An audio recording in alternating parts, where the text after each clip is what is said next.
Pessoal, vamos tratar nesse vídeo de dois temas muito interessantes dentro do direito dos contratos, que são os princípios, né, da função social e o princípio da boa-fé objetiva. São princípios de uma abrangência prática muito grande e que, sem dúvida, quando a gente trata aí do estudo do direito dos contratos, esses princípios aí que eu mencionei estão aí entre os mais importantes, tá certo? Vamos começar primeiro pelo princípio da função social. Pessoal, a gente tem aí uma transição do ponto de vista histórico que é importante destacar, né? Que a gente sai ali do século XVIII, século XIX, num contexto onde o contrato ele possuía um valor absoluto, né? O que era negociado entre as partes deveria ser cumprido de maneira irrevogável, inegociável. A gente sai desse contexto, né? Ou seja, da maior abrangência aí do princípio do pacta sunt servanda, né? Onde o contrato ele faz lei entre as partes, e a gente passa, né, aos poucos a uma ideia de um Estado um pouco mais social, de um Estado que acaba intervindo mesmo nos aspectos econômicos para que se buscasse garantir, lógico, né, o desenvolvimento econômico, né, a garantia da livre circulação de mercadorias, de riquezas, né, e por isso a gente tem um contrato aí como, sem dúvida alguma, o instrumento jurídico mais importante nesse contexto, mas também um contrato, né, onde o interesse público ele acabasse por predominar sobre o interesse particular. Então, a gente começa a pensar no contrato não como uma forma de garantir apenas a supremacia dos interesses das partes que estavam ali celebrando aquele instrumento, né? Das partes que buscavam aí realizar essa circulação de bens e riquezas, mas sim um contrato como um verdadeiro instrumento de garantia de justiça social, tá certo? Evidentemente, quando a gente pensa no contrato dessa forma, né, ou seja, um contrato que vai ter aí, né, como base fundamental, né, o cumprimento da sua função social, a gente tem um instrumento onde o interesse público, portanto, ele acaba por predominar sobre o interesse particular, tá certo? Então a gente tem uma mudança no contexto aí da aplicação desse princípio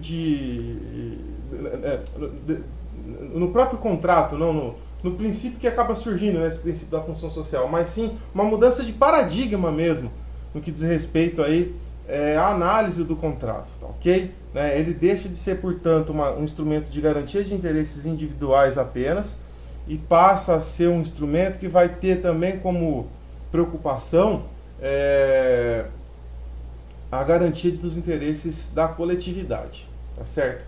Pessoal, a gente pensa, né, quando a gente fala, né, da função social, ela acaba aí se manifestando, né, sem dúvida alguma, em dois níveis, tá certo? No nível intrínseco e no nível extrínseco, tá? No nível intrínseco, a gente está falando daquela relação entre os contratantes, tá certo? E quando a gente fala disso, a gente está falando de um contrato que ele não deve apenas estar ligado, né, tão somente às regras que estão estabelecidas ali nas cláusulas entre as partes, tá ok? Mas a gente pensa no contrato onde as partes têm que buscar garantir entre elas um tratamento idôneo, um tratamento leal, tá certo? Um tratamento onde as partes ajam de maneira ética uma com a outra, né? Um contrato onde a gente observa um equilíbrio entre os direitos e garantias que estão ali estabelecidos, tá certo? E também, quando a gente pensa nesse aspecto da função social, a gente está falando de um contrato que vai gerar, da mesma forma que a gente vai ver daqui a pouquinho na boa-fé objetiva, deveres que a gente chama de anexos ou colaterais, tá certo? Que são deveres que não estão ali, muitas vezes, explícitos dentro do contrato, mas que devem ser cumpridos como se ali estivessem, tá certo? Que é o dever de informação entre as partes, de confidencialidade dependendo da situação, de lealdade, ou seja, as partes agirem de maneira proba, correta uma com a outra, de informar todos os dados necessários sobre o objeto do contrato, ou seja, a gente pensar no contrato como uma forma onde ambas as partes aí obtenham vantagens econômicas de maneira justa, tá certo? Onde a gente não tem a preponderância absoluta de uma das partes sobre a outra, tá certo? Então, pensando no contrato dessa maneira, a gente pensa em um contrato que vai procurar garantir, inclusive, a proteção da própria dignidade da pessoa humana, tá certo? A gente está pensando num contrato que vai ter uma abrangência muito maior do que simplesmente aquele conjunto de cláusulas ali que são estabelecidas pelas partes para cumprir determinada obrigação, tá certo? E também, pessoal, a gente tem que pensar no aspecto da função social do ponto de vista extrínseco, ou seja, de que maneira que esse contrato ele vai gerar efeitos para toda a sociedade. Então a gente pensa num contrato que, primeiro, tá, ele vai se configurar como um instrumento de circulação de riquezas, um instrumento de garantia de desenvolvimento econômico, de garantia de sustentação do próprio sistema capitalista. Mas também a gente tem que pensar no contrato como um verdadeiro instrumento de desenvolvimento social, de garantia social, né? Um contrato que vai procurar aliar, portanto, o crescimento econômico, mas também o desenvolvimento social, né? Ou seja, né, um contrato que vai procurar reduzir as desigualdades econômicas, um contrato que vai procurar preservar o meio ambiente, contrato que vai procurar garantir portanto, um estado de bem-estar, né, para toda a coletividade, tá certo? Importante a gente destacar nesse sentido. E pensando assim, a gente deve destacar desde já, né, por a gente estar tratando de conceitos aí abertos, né? Quando a gente fala da função social, a gente está falando de um princípio, pessoal, que tem um conteúdo absolutamente indeterminado. Por quê? Ele vai impor, né, nesse sentido, deveres que são aí muito relativos às características individuais de cada contrato, né? Mas uma coisa que é certa, muito embora ele tenha o seu conteúdo indeterminado, é que ele vai impor limites aí à liberdade de contratar. Ela não pode ser exercida de qualquer maneira, tá certo? Mas esses limites vão ter única e exclusivamente, né, a função de preservar os interesses da população. Vão ter como grande objetivo a garantia dos melhores interesses da coletividade, tá certo? Sem dúvida alguma, quando a gente fala da boa-fé objetiva, da função social e também da boa-fé objetiva, que a gente vai tratar daqui a pouquinho, né?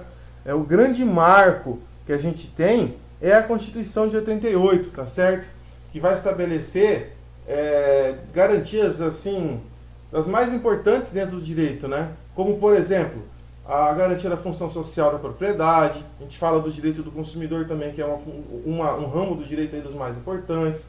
A proteção ao meio ambiente, a busca por uma maior justiça social, né? As garantias trabalhistas que estão ali estabelecidas, tá certo? Então se tornam valores efetivamente constitucionais e, portanto, os próprios valores lá da função social dos contratos, que estão ali contidos no artigo 421 do Código Civil, se apropriam ainda desses conceitos, tá certo? Portanto, se tornam regras, inclusive, de conteúdo, melhor, que tem são regras que têm aí uma base de conteúdo constitucional e, portanto, são regras que não podem ser suprimidas por uma lei ordinária, né? Porque, com certeza, essa lei seria considerada, inclusive, inconstitucional, tá certo? E, além disso, né, que a gente fazendo só um pequeno paralelo aí dentro do direito constitucional, tais garantias são tão importantes do ponto de vista social que, segundo o princípio do não retrocesso social, elas não mais podem ser retiradas do nosso sistema jurídico. São garantias que são ali incorporadas de maneira perpétua à sociedade, tá certo? Então, quando a gente fala do cumprimento da função social do contrato, a gente está falando verdadeiramente de uma garantia de cunho constitucional, de uma garantia que não pode mais ser retirada do nosso sistema jurídico, tá certo? De que maneira que essa questão da função social é tratada aí no Código de 2002, pessoal, do Código Civil de 2002, né?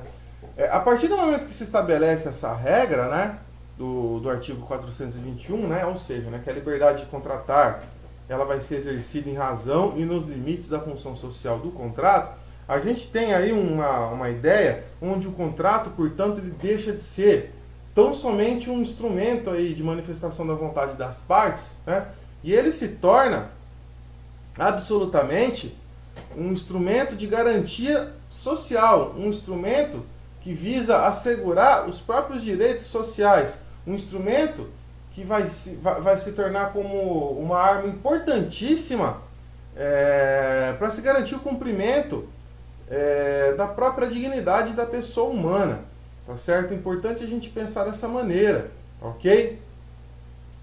E nesse sentido, quando a gente fala nessa garantia da própria dignidade da pessoa humana, a gente tem que pensar que todo e qualquer tipo de contrato, todo e qualquer tipo de atividade que vai dar origem a esse instrumento jurídico, ela vai ter, na sua origem, ela vai ter ali, no seu surgimento, a obrigatoriedade de uma análise sobre esse prisma da função social, tá certo? Por quê?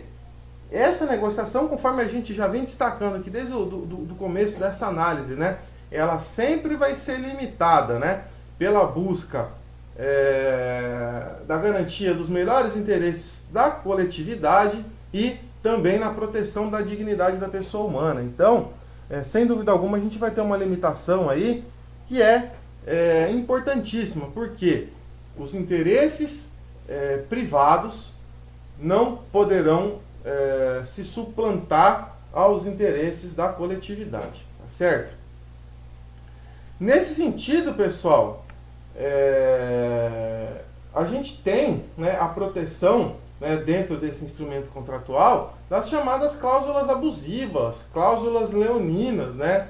Então, quando a gente fala aí na garantia dos interesses da coletividade, na garantia da proteção, né, do princípio da dignidade da pessoa humana, a gente tem, inclusive, o banimento de eventuais cláusulas que a gente possa considerar dessa forma, né, abusivas, leoninas. Por quê?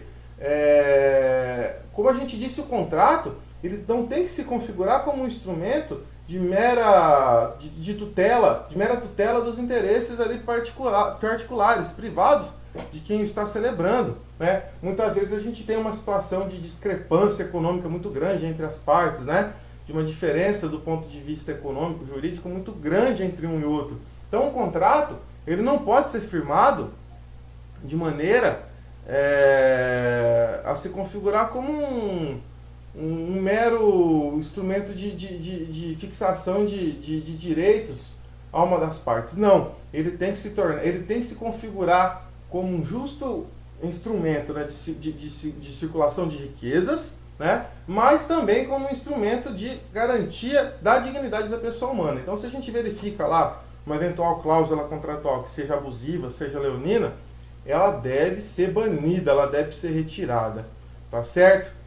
E para a gente concluir essa questão do princípio aí da função social dos contratos, pessoal, a gente tem um princípio aí que acaba se tornando como uma decorrência lógica, né, da função social, que é a equivalência material. Ou seja, né, o princípio do pacta sunt servanda, né, que é aquele consagrado princípio lá do direito romano, né, onde o contrato faz lei entre as partes, ou seja, o que é estabelecido no contrato deve ser cumprido, ele se torna, né, algo um pouco mais relativizado, ou seja, as partes estão obrigadas realmente aos deveres e os direitos que estão garantidos ali no instrumento contratual. Isso é uma forma, inclusive, de se garantir a segurança jurídica, né? Mas esses deveres devem ser contratados de maneira equilibrada, né? De maneira justa entre elas, de maneira a respeitar as cláusulas que vão tutelar os interesses da coletividade. Ou seja, a gente tem um contrato que deve ser cumprido entre as partes, mas ele deve ser equilibrado. Um contrato que deve se configurar como uma forma de se preservar os interesses da coletividade e também como forma de preservação também da própria dignidade da pessoa humana entre os contratantes, tá certo? Esse é o grande desafio, ok? Então aqui é importante a gente destacar, o contrato ele continua se configurando como um instrumento obrigatório, né? O que as partes estabelecem como garantias, como deveres, isso deve ser cumprido, né? Mas sempre a gente vai ter como ótica de interpretação essa questão, né, de se preservar o interesse social, como forma de se garantir uma justa adequação dos direitos e deveres que são estabelecidos entre os contratantes aí, como uma maneira de se preservar a dignidade da pessoa humana entre esses contratantes, né? Vamos dar um exemplo aqui. Eu não posso pensar em um contrato, vamos imaginar lá uma determinada área em uma cidade, né, que a pessoa é proprietária, e essa área é vizinha a uma escola, né? E eu não posso utilizar essa área para construir, por exemplo, um bar, uma boate, tá certo? Porque aqui, sem dúvida alguma, eu vou estar colocando em risco a garantia dos interesses da coletividade, dos interesses de toda a sociedade, né? Logicamente que uma escola, um hospital, uma igreja, enfim, elas vão ter essas situações especiais, elas vão ter um tratamento diferenciado do ponto de vista jurídico, sempre analisando essa questão da boa-fé, da função social dos contratos, né? Porque eu não posso pensar em exercer meu direito de propriedade de maneira livre, colocando em prejuízo toda a coletividade, né? Então, nesse caso, eu vou ter uma restrição, sim, ao exercício do meu direito de propriedade. Eu vou ter uma restrição, sim, a uma eventual contratação, uma eventual celebração de contrato, a uma eventual circulação, uma possibilidade de circulação de riquezas que eu possa tentar aí. Por quê? Em primeiro lugar, eu vou procurar privilegiar os interesses da coletividade. Tá certo? Pessoal, como consequência lógica, né, sempre caminhando ali lado a lado, né, do princípio da função social, a gente tem a questão da boa-fé objetiva, que é importantíssimo quando a gente fala em contrato. Tá certo? Vamos fazer um pequeno apanhado histórico para a gente entender um pouquinho melhor isso aqui. Pessoal, quando eu falo da questão da boa-fé, né, eu estou falando de um princípio que surge lá no direito romano, mas surge muito mais como um dever ético, tá certo? Um dever ético que é estabelecido entre as partes. A utilização do princípio da boa-fé, mais do ponto de vista jurídico, nos modos que a gente pensa hoje, tá certo? Como inclusive um dever contratual, a gente vai ver daqui a pouquinho, ele vai ter surgimento lá no direito alemão, tá certo? Então, através dessa nova visão aí do direito dos contratos, se impõe às partes, além do cumprimento das cláusulas que são estabelecidas ali entre contratante e contratado, lógico que limitadas pela função social do contrato, né? A gente também tem deveres que a gente chama de deveres anexos, né? E a gente vai tratar daqui a pouquinho deles, né? Dever de lealdade, de confiança, né? De informação, de assistência, que devem ser aplicados em qualquer tipo de relação jurídica, tá certo? Ele se torna como uma verdadeira diretriz ética. Acho que essa expressão é uma expressão interessante para a gente analisar, tá certo? Por quê? Ele vai se tornar como o princípio da boa-fé objetiva, ele se torna como um verdadeiro norte para a gente pensar nos aspectos decorrentes a celebração do contrato. Ou seja, aqui a gente vai ter um verdadeiro roteiro para seguir, onde as partes aí vão, sem dúvida alguma, procurar garantir, cumprir aquilo que foi estabelecido dentro do contrato, mas também respeitar essas demais garantias éticas, que não ficam apenas o plano ético, o plano subjetivo, não. Eu estou falando de garantias jurídicas, garantias que se tornam aí concretas dentro do mundo do direito. Vamos trabalhar isso aqui um pouquinho melhor. Pessoal, a gente tem, isso aqui mais para efeito conceitual, uma diferença entre boa-fé objetiva e boa-fé subjetiva. A boa-fé subjetiva, ela está ligada muito mais a uma questão psicológica, uma questão interna do indivíduo, tá certo? Ela está ligada a um agir do indivíduo, ou um não agir, sem ter muita consciência da situação que está acontecendo, tá certo? É aquele indivíduo que age e pratica determinado ato ou não pratica determinado ato em razão de ignorância sobre uma determinada circunstância, tá certo? Aqui eu estou falando de algo que é absolutamente subjetivo, interno do indivíduo, Vamos imaginar aquela pessoa que vai pagar uma conta, que está um determinado contrato, esse contrato já está pago, ele não sabe e ele paga de novo, tá certo? Então eu estou falando de uma situação interna, uma situação de absoluta ignorância da pessoa sobre um determinado ato, tá certo? Já a boa-fé objetiva, eu estou falando de um princípio, eu estou falando de uma regra geral, de uma regra que tem aplicação do ponto de vista jurídico, que é aplicada a todos, tá certo?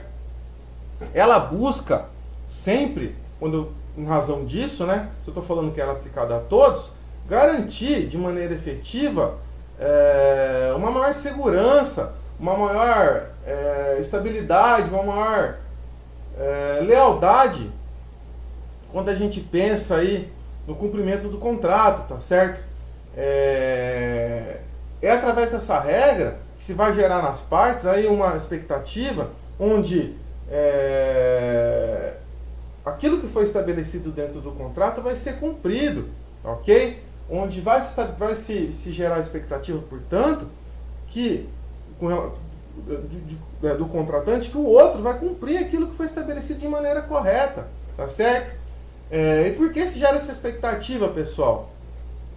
Isso é o que se espera do chamado homem médio, Quando a gente celebra um determinado contrato, a gente tem a expectativa, uma expectativa justa, que a outra parte vai cumprir com aquilo que foi estabelecido, com aquilo que foi combinado, tá certo? Então, é nesse sentido que a boa-fé objetiva ela vai produzir efeitos, É uma regra geral, é uma regra que vai ser estabelecida para todo e qualquer tipo de contrato. E ela vai ter no seu interior essa situação, Onde a parte vai ter uma expectativa justa, adequada, que a outra vai cumprir com aquilo que foi estabelecido, Como, em regra, se realiza aí dentro do universo jurídico, tá certo? E é interessante, pessoal, que quando a gente fala da boa-fé objetiva, eu estou falando de um princípio que vai ser utilizado em todas as fases do contrato, tá certo? Desde o início das negociações preliminares até a sua conclusão. E a gente vai ver, daqui a pouquinho, que essa questão da boa-fé, ela pode ser exigida, inclusive, após a conclusão do contrato, tá certo? E nesse sentido, ela vai ter a sua aplicação nos 3 degraus lá da escada kantiana, Nos planos de existência, nos planos de validade, no plano de eficácia do contrato. Ela vai ter aí uma aplicação de uma maneira muito efetiva nesses aspectos, tá certo? Pois bem, trabalhando aí essa questão mais introdutória, vamos falar um pouquinho agora do princípio da boa-fé objetiva. Pessoal, conforme a gente viu, quando a gente fala do contrato, ou de qualquer tipo de relação jurídica, é importante que as partes, além de cumprir aquilo que foi estabelecido, elas devem também guardar, devem cumprir entre elas, deveres que são considerados aí básicos, com relação à lealdade, ao respeito ao que foi estabelecido no contrato, a boa-fé, a informação, a assistência, que são esperados de qualquer pessoa, tá certo? Então são regras gerais, regras que a gente espera, né, que todos irão cumprir. Regras que a gente coloca lá no patamar de esperança aí do homem médio, né? É aquilo que se espera usualmente que o indivíduo vai fazer quando eu celebro um contrato, né? Quando eu compro um determinado bem e pago por ele, eu vou esperar, né? E uma expectativa justa, que esse bem vai ser entregue e vai ser entregue nos modos que ele me foi descrito, né?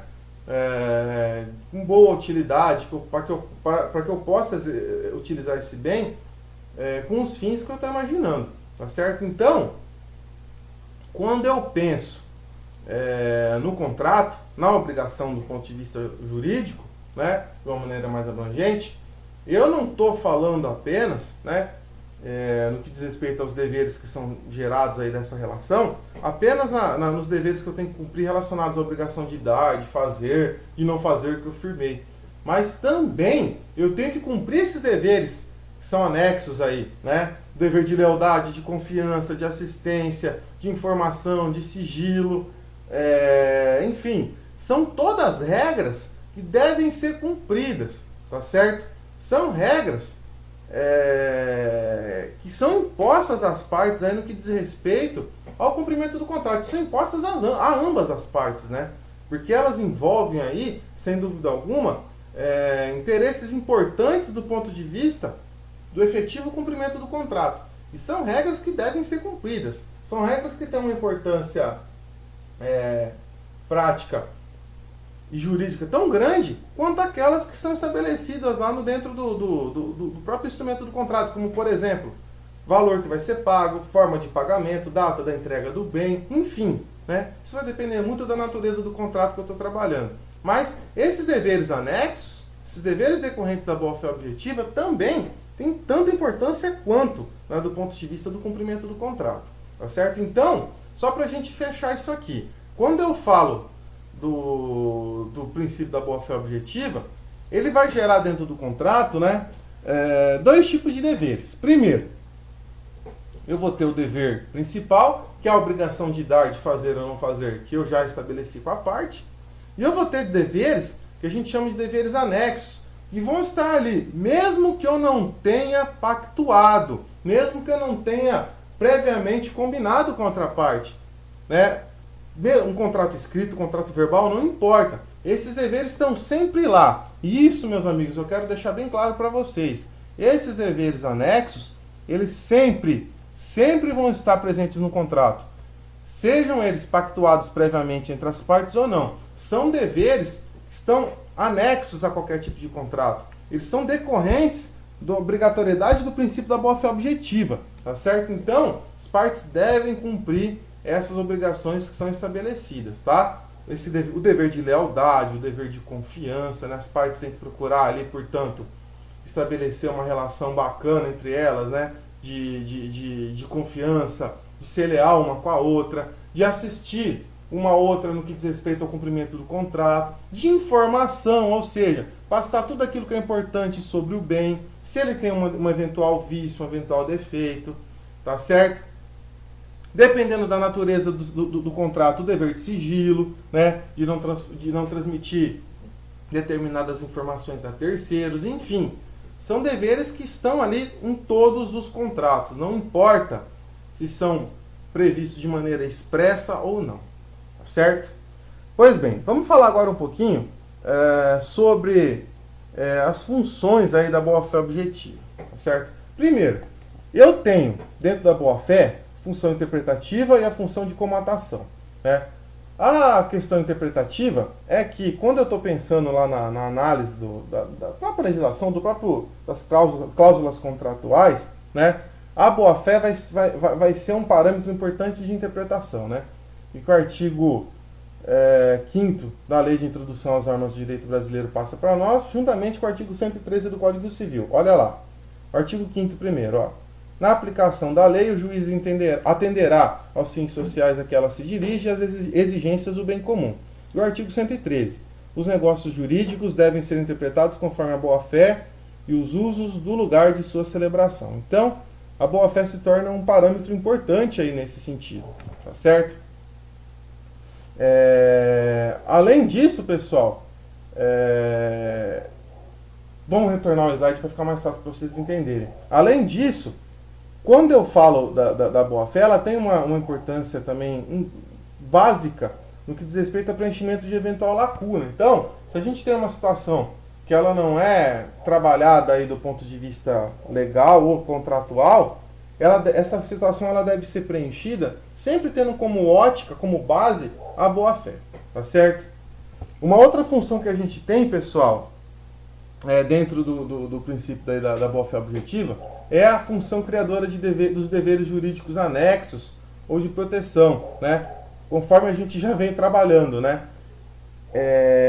Cada contrato vai ter lá a sua especificidade, mas, sem dúvida alguma, cada instrumento desse vai trazer consigo deveres próprios, deveres que devem ser observados pelas partes, deveres de conteúdo obrigatório. A gente vai ver daqui a pouquinho que se um dever anexo desse não for cumprido, o contrato ele pode ser inclusive resolvido, tá certo? A gente vai considerar um inadimplemento contratual. Então, eu estou falando de uma situação que não vai ficar meramente no campo teórico, no campo aqui da doutrina, não. A gente está falando de uma situação prática, uma situação concreta, tá certo? Então, eu já adiantei um pouquinho para vocês, nós vamos trabalhar cada um desses deveres de uma maneira mais específica, tá? Primeiro, a gente fala aqui do dever de lealdade e do dever de confiança, né? O que a gente está tratando aqui? Está tratando de partes que vão honrar com os compromissos que são assumidos, tá certo? Vão honrar com os princípios que decorrem do cumprimento desse contrato, tá certo? De maneira correta. Vamos falar também de relações que são transparentes, que são claras, onde as partes se comportam de maneira adequada, ou seja, o que elas alegam, o que elas manifestam como vontade, aquilo que elas cumprem, tá certo? E também estamos falando aqui de contratos, né? Onde os direitos e as garantias que estão estabelecidas entre as partes são feitos, isso é feito de maneira clara, de maneira nítida, de maneira a não se estabelecer cláusulas que sejam dúbias, que possam trazer um benefício incorreto, indevido, né, para uma das partes, tá certo? Isso aqui é o que a gente pode considerar como o cumprimento efetivo dos deveres de lealdade e confiança. A gente também tem o dever de assistência, né, que está mais ligado à questão da cooperação entre as partes, tá certo? As partes, portanto, colaborarem uma com a outra para que o contrato ele seja cumprido de maneira correta, tá certo? Tanto no que diz respeito àquela parte que tem a obrigação de entregar o bem ou prestar um determinado serviço, quanto àquela que tem a obrigação de pagar, tá certo? De compensar financeiramente o outro, né? Então as partes elas agem em conjunto, como uma perfeita engrenagem, vamos usar essa analogia, né? Cada um cumprindo com as suas obrigações, de maneira a que esse contrato ele seja cumprido de maneira correta, tá certo? Um ajudando o outro nesse sentido. Temos também, pessoal, o dever de informação. Esse dever de informação também é algo muito importante, né? Ou seja, as partes informarem uma outra de tudo aquilo que seja relevante do cumprimento do contrato, né? Como eu adiantei para vocês, né? Alguns minutinhos atrás. O contrato, né? Quando ele é firmado, vamos imaginar um contrato de compra e venda, não uma obrigação de dar coisa certa, né? Tendo como bojo uma obrigação de dar coisa certa, portanto, a parte que tem a obrigação de entregar esse determinado bem, estabelecer de maneira clara para o outro, para o seu credor, quais são as características desse bem, se esse bem apresenta algum defeito, quando esse bem vai poder ser entregue. Enfim, a outra parte também informar de maneira muito clara quando ela vai poder efetuar o pagamento, de que maneira ela vai efetuar o pagamento, tá certo? Enfim, estabelecer, passar para outra parte todas as informações que são importantes, né, para a celebração do negócio, tá ok? E como eu disse para vocês, ok? O descumprimento desses deveres que a gente vem falando aqui, e dos demais também, né? Quando a gente diz aí quando a gente se refere à boa-fé objetiva, eles se referem a efetivo inadimplemento contratual e vão poder gerar, inclusive, a obrigação de indenizar, pessoal. Olha o que o enunciado 24 da Jornada de Direito Civil garante aqui para nós, ó. Em virtude do princípio da boa-fé, positivado no artigo 422, a violação dos deveres anexos constitui espécie de inadimplemento, independentemente de culpa. Tá certo? Então, esse enunciado ele é bem esclarecedor, bem elucidativo. Tá certo? Temos também, galera, o dever de sigilo, o dever de confidencialidade, né, dependendo da situação, né? As partes guardarem segredo sobre as informações ali que elas recebem em razão da celebração do contrato. Como eu disse, cada situação desses deveres anexos aí vão se adequar às garantias ali que são estabelecidas no próprio instrumento do contrato. Tá certo? Pessoal, o princípio da boa-fé objetiva ele também vai ter uma função de delimitar, de restringir os direitos subjetivos que são estabelecidos no contrato. Ou seja, né, vai se procurar garantir a preservação dos interesses da coletividade em detrimento de simples direitos subjetivos. Né? Vai se procurar, portanto, afastar cláusulas abusivas, cláusulas leoninas, que sejam aí prejudiciais à garantia dos interesses da coletividade. Sejam prejudiciais, por que não? A garantia da dignidade da pessoa humana aqui também. Tá certo? Sem dúvida alguma. E onde isso está estabelecido? No próprio artigo 187 do Código Civil. Ó. Olha lá. Também comete ato ilícito o titular de um direito que, ao exercê-lo, excede manifestamente os limites impostos pelo seu fim econômico-social, pela boa-fé ou pelos bons costumes. Então aqui a gente tem uma arma importantíssima no Código Civil de procurar a garantia aí, desses direitos. Tá certo? Vamos agora tratar, pessoal, do artigo 422 do Código Civil. Olha lá. Os contratantes são obrigados a guardar, assim na conclusão do contrato, como em sua execução, os princípios da probidade e boa-fé. Portanto, quando eu digo na garantia da boa-fé objetiva, nesses deveres anexos, eu estou falando desde o momento das fases pré-contratual, do contrato propriamente dito, da celebração do contrato, e também pós-contratual, tá certo? Eu posso, inclusive, pensar o seguinte, gente. A quebra de um desses deveres, a não observância de um desses deveres, pode implicar, para a parte que assim agir, a obrigação até de indenizar o outro pelos prejuízos sofridos, tá certo? Isso aqui é uma situação muito interessante. Vamos tratar com dois exemplos práticos aí, bem clássicos da doutrina, né? A gente tem, primeiro, a situação, é um caso clássico da SICA, né? Como que foi essa situação? Foi uma situação que ocorreu lá no Rio Grande do Sul, tá certo? Onde a SICA, ela simplesmente forneceu para alguns agricultores sementes de tomate, tá certo? Para que fosse efetuado lá um plantio, né? Mas não prometeu nenhum tipo de colheita, não prometeu nenhum tipo de compra da safra, mas forneceu essas sementes para agricultores ali da região.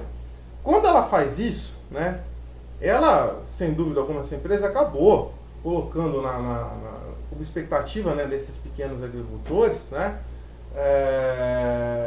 a possibilidade deles vender essa safra a essa empresa que, né, sem dúvida alguma, tinha uma importância notória aí do ponto de vista econômico no nosso país. Pois bem, quando chegou a época da safra, a SICA ela não comprou, né, os tomates aí que foram produzidos por esses agricultores.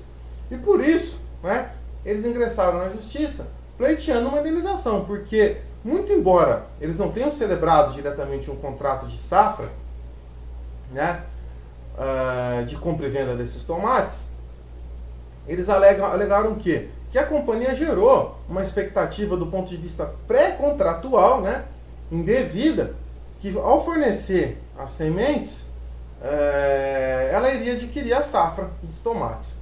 E nesse sentido, o Tribunal de Justiça do Rio Grande do Sul manteve, né, se posicionou e condenou a empresa a indenizar os agricultores pelos prejuízos sofridos, né, por ela ter gerado de maneira indevida uma expectativa de compra dessa safra, tá certo? A gente também tem, pessoal, eu falei de uma responsabilidade pré-contratual, né? A gente também tem, por mais interessante que isso possa parecer, a observância, né, do dever da boa-fé, inclusive pós-contratual. Vamos imaginar uma situação onde uma empresa, né, uma loja que vende só roupas exclusivas, ela encomenda de uma determinada empresa algumas roupas lá, né, alguns modelos de roupas exclusivas. Não pode existir um outro modelo sendo vendido em uma outra loja. Pois bem, ela encomenda as roupas, ela paga por essas roupas, as roupas são entregues de maneira correta e ela vende essas roupas, tudo ok. Mas ela acaba percebendo, né, descobre que uma outra loja também está vendendo as mesmas roupas que ela. E ela descobre que o mesmo fornecedor também repassou essas roupas dessa loja. Quer dizer, nesse caso, o fornecedor de roupas aí acabou descumprindo um dever anexo aí da boa-fé objetiva, o dever de lealdade, sem dúvida alguma aqui, né, pós-contratualmente, né, muito após essa relação contratual ter sido cumprida de maneira, né, até aquele momento, correta. Então aqui também o fornecedor de roupas, em razão do descumprimento desse dever decorrente da boa-fé objetiva, vai ter o dever de indenizar o dono da loja, ok? O dono dessa boutique, tá certo?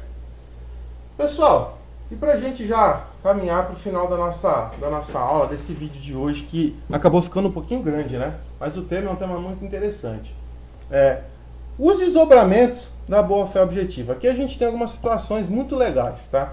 O primeiro é o venire e contra factum próprio, ou seja, a parte ela não pode agir de maneira diversa, de maneira contrária aos atos que ela acaba praticando dentro do próprio contrato. Ou seja, aqui se busca garantir que as partes agem de maneira coerente, tá certo? De maneira reta, de maneira que se possa prever pela sua conduta quais serão aí as consequências do contrato. Por exemplo, a parte que acaba celebrando um contrato aí, de prestações sucessivas, tá certo? De trato sucessivo, e o pagamento vai ser feito, vamos imaginar, no domicílio do credor. Se estabelece dessa maneira. Então, são lá 20 parcelas. Todo mês o devedor vai até o domicílio do credor e paga. Primeiro, no segundo, terceiro mês ele procede dessa forma. A partir do quarto mês ele liga o credor e fala: eu não posso ir até a sua casa, vamos imaginar. Você pode receber na minha residência? Posso, tudo bem. O credor vai até a casa do devedor, recebe um mês, recebe 2, recebe 3, né? E com isso se cria entre as partes uma clara e justa expectativa, onde o pagamento a partir daquele momento não vai ser mais feito no domicílio do credor, mas sim no domicílio do devedor, tá certo? O credor não pode alegar: estou recebendo no lugar errado, o devedor está descumprindo uma cláusula contratual, vai ter que me pagar de novo. Não, ele não pode agir contra os seus próprios fatos, né? Ele tem que manter uma coerência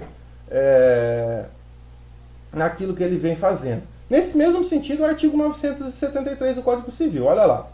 A pessoa legalmente impedida de exercer atividade própria de empresário, se exercer, responderá pelas obrigações contraídas. Lógico, né? Se ela agir de maneira a descumprir essa regra aí, né? Se a pessoa não poderia exercer atividades empresárias, mas de maneira a induzir a outra parte a erro, né? Age como empresário, ela vai responder pelas obrigações. Ela não pode contratar e falar: eu não posso, eu agi, mas eu não posso ser empresário. Não. Ela vai honrar, ela vai ter a obrigação de honrar com esses compromissos, tá certo? Interessante esse exemplo aqui de uma decisão do STJ, né? Olha lá, uma das funções da boa-fé objetiva é impedir que o contratante adote comportamento que contraria o conteúdo da manifestação anterior, cuja seriedade o outro pactuante confiou. Celebrado o contrato de locação de imóvel objeto de usufruto, fere a boa-fé objetiva a atitude da locatária que, após exercer a posse direta do imóvel por mais de 2 anos, alega que o locador, por ser o nu proprietário do bem, não detém legitimidade para promover a execução dos aluguéis não adimplidos. Ou seja, isso aqui é o seguinte, né? A locatária alugou esse bem, né, do nu proprietário. Aquele cara que tem a propriedade do imóvel, mas a posse dele foi repassada ao usufrutuário, ou seja, a pessoa que vai poder utilizar, usar e gozar desse bem, só não pode vender, né? Isso foi estabelecido. E o locatário, conhecedor dessa situação, locou o bem e pagou o bem, o aluguel do bem por 2 anos. Aí, de repente, ele não paga mais o aluguel de maneira pontual, pelo que a gente nota aqui do acórdão, né? E no proprietário entra com a ação de cobrança do aluguel e o locatário fala, ó, ele é no proprietário, não tem legitimidade para cobrar o aluguel. Não, pera aí, você não pagou no proprietário durante 2 anos? Você não entendeu que ele era o proprietário? Você não pode, nesse momento, locatário, né? E é dessa maneira que o acórdão se posiciona, né? Procurar contrariar um ato que você praticou, né, durante 2 anos em seu benefício apenas, né? Então, baseando-se na regra do venire e contra factum próprio, ele deve pagar sim os aluguéis aí no proprietário, tá certo? Temos uma regra muito interessante aqui também, que é a suprécio, né? Que é a perda do direito pelo seu não exercício por um razoável período de tempo. E aqui eu não estou falando de prazo prescricional, hein? Eu não estou falando de prescrição. Estou falando de uma parte que deixa de exercer um determinado direito por um certo período, passando para o outro a ideia que aquele bem, né, aquele serviço que ele contratou, vamos imaginar assim, não teria nenhum tipo de contrapartida econômica. Eu não estou falando de prescrição, mas é uma situação interessante aqui. Vamos imaginar que eu compro um determinado bem de uma pessoa e ficou pactuado de eu pagar, né, em determinada data, eu peguei esse bem, a pessoa não, e ficou pactado que a parte me exigiu o pagamento no momento oportuno, e a parte não exige, né? Ela se omite. Isso, seguindo essa linha teórica aqui, pode dar a entender, né, ao comprador, né, a parte que era devedora aqui da obrigação pecuniária, que o credor não tinha muito mais interesse em receber. Ele está passando essa visão para outra parte, né? Então, quando ele faz isso, seguindo essa visão aqui, essa omissão que a parte tem, né, no seu agir, ela perderia o direito de exercer a cobrança desses valores. Tá certo? É bem interessante, é uma visão bacana do princípio da boa-fé que dá para a gente trabalhar legal. Acho que são as mudanças que a gente tem de patamar aí do pacta sunt servanda para garantia, né, do princípio da boa-fé objetiva. Como o item 3 aqui, a gente tem a surrécio, ou seja, ele acaba sendo bem semelhante aí acaba sendo uma decorrência lógica do venire contra facto próprio, né? Olha lá, a surrécio, ela se configura, né, como um verdadeiro surgimento de um direito entre as partes, uma garantia lá entre as partes, em razão dos atos praticados dentro do contrato, né? É um exemplo que eu falei da venire contra facto próprio, né? O contrato, né, foi estabelecido que o pagamento deveria ser feito no domicílio do devedor. Mas, por situações da prática, esse pagamento começou a ser feito no domicílio do credor. Ou seja, quando eu faço isso, quando eu estabeleço essa regra, verdadeiramente eu estou implicando numa alteração contratual, tá certo? Eu não posso agir contrário a essa mudança de comportamento que eu tive dentro do contrato, né? Aí o artigo 330 do Código Civil passa para nós, ó, é bem interessante, ó. O pagamento reiteradamente feito em outro local faz presumir renúncia do credor relativamente ao previsto no contrato, tá certo? Então, é como se a gente tivesse uma alteração mesmo do objeto do contrato. Já concluindo, pessoal, a gente tem o tu quoque, né? Aqui a gente tem uma imagem, né, uma clássica imagem lá do Senado Romano, onde o Brutus, né, ele vai aí assassinar, né, o Júlio César, o imperador romano. Brutus era seu filho adotivo, né, e o Júlio César acaba sofrendo um golpe, né, do Senado Romano, também junto com o Júlio César, né, junto com o Brutus, melhor dizendo, e o Brutus acaba aí, né, juntamente com os demais senadores, deferindo golpes de faca no seu próprio pai, né, e fica aí a lenda, né, que Júlio César, ao receber a facada, disse, né, proferiu a seguinte frase, né, tu quoque Brutus, né? Então até tu seria nesse sentido, né? O que eu quero dizer com isso, né, fazendo esse pequeno parênteses histórico, né? Quando eu falo dessa regra do tu quoque, eu estou falando de uma situação onde a parte ela quebra verdadeiramente o dever de confiança que ela estabeleceu com relação à outra parte contratante. Com isso ela busca garantir uma vantagem econômica a ela. E essa vantagem vai ser indevida, ela não vai ter validade alguma. Interessante nesse sentido a regra do artigo 180 do Código Civil, né? Olha lá. O menor entre 16 e 18 anos não pode, para eximir-se de uma obrigação, invocar sua idade se dolosamente ocultou quando inquirido pela outra parte, ou se no ato de obrigar se declarou-se maior. Ou seja, o menor aqui quis ser esperto e firmar um contrato. Quando ele firmou a obrigação e enganou a outra parte, ele não pode falar, não vou cumprir com o que eu combinei porque eu sou menor, né? Então é nesse sentido, né? Não pode haver essa quebra de confiança. A gente tem também, pessoal, a exceptio doli, ou seja, a parte exercer um direito de maneira indevida, de maneira a simplesmente produzir prejuízo à outra parte, né, a outro contratante. Por exemplo, né, cobrar a dívida que já foi paga, conforme a gente coloca no artigo 940 do Código Civil. Né? A cobrança de dívida já paga, né, é uma forma de dolosamente agir de maneira excessiva a um direito que é assegurado ao credor, né, de cobrar uma dívida. Mas se ela já foi paga, eu só estou simplesmente trazendo prejuízo ao antigo devedor. E vai ter aí, com certeza, esse devedor, né, a garantia de pleitear uma eventual indenização. Tá certo? Olha o que o artigo 940 fala para nós, o Código Civil. Aquele que demandar por dívida já paga, no todo ou em parte, sem ressalvar, melhor dizendo, né, as quantias recebidas ou pedir mais do que foi devido, ficará obrigado a pagar ao devedor, no primeiro caso, o dobro do que houver cobrado, e no segundo, o equivalente do que dele exigir, salvo se houver prescrição. Então, ele vai, né, o credor que cobrar a dívida já paga vai sofrer algum tipo de sanção aí, estabelecido pelo Código Civil.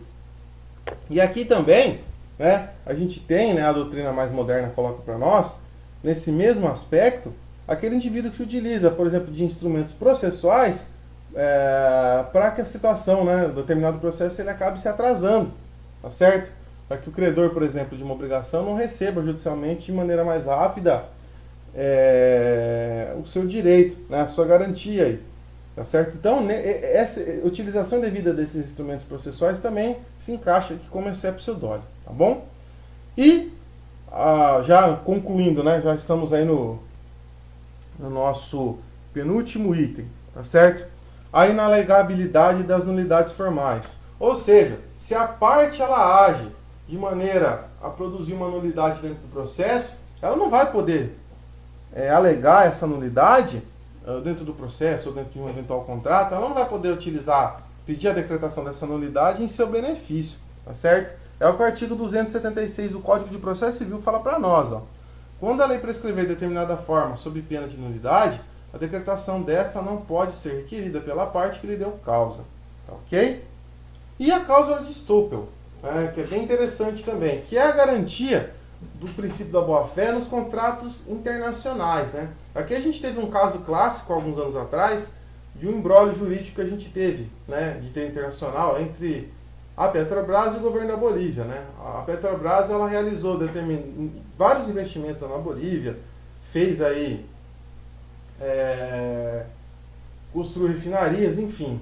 E após todo esse investimento, que não é barato, né, todo mundo sabe, o governo boliviano, ele nacionalizou, né, as plantas lá das refinarias que haviam nesse país. Então, ele descumpriu, o governo, sem dúvida alguma, descumpriu uma regra de direito internacional, né, no que diz respeito à garantia da boa-fé, porque se passou para essa empresa brasileira uma ideia de que ela poderia investir nesse país e conseguir operar de maneira habitual, né, de maneira correta, dentro dessa situação. E foi descumprido esse dever quando houve a nacionalização das plantas aí, tá certo? Então, para ficar claro, né, a cláusula de Stoppel, ela procura garantir o cumprimento dos deveres da boa-fé objetiva, inclusive nos contratos internacionais. Galera, era isso que a gente tinha para tratar hoje. Espero que eu tenha conseguido deixar esses princípios que são tão importantes de uma maneira mais clara para vocês. Forte abraço a todos e até a próxima.